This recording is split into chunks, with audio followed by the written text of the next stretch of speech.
I like birds. I've always liked birds. It really goes back long before 30 years ago into about the early 50s.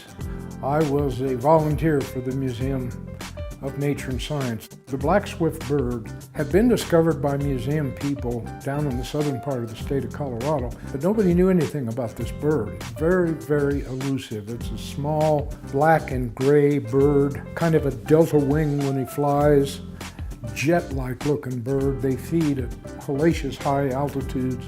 Fascinating little bird. Nobody really knew much about that bird at all.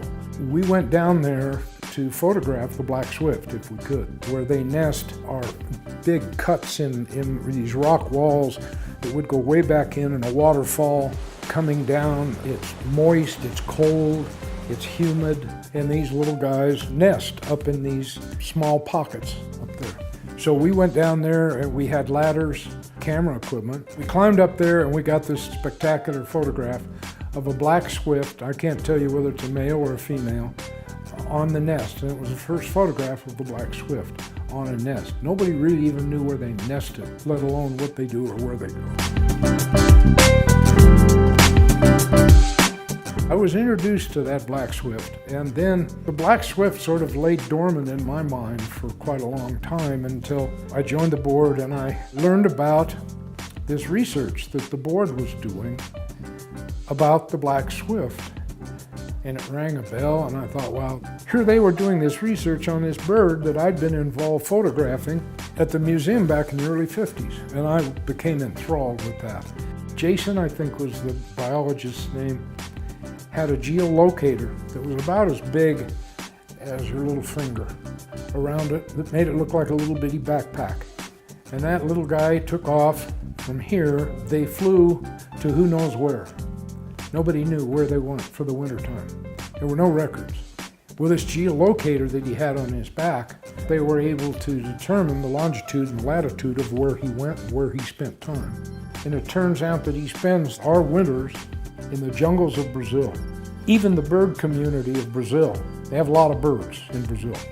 They didn't even know the black swift was there.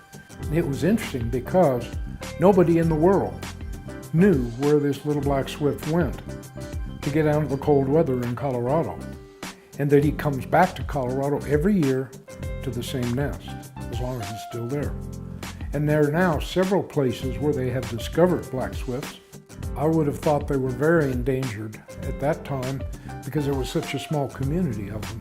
But I guess there are more now. They're finding more and more places now that they know where to look. When we went down there in the 50s, we weren't sure where to look, but we found them.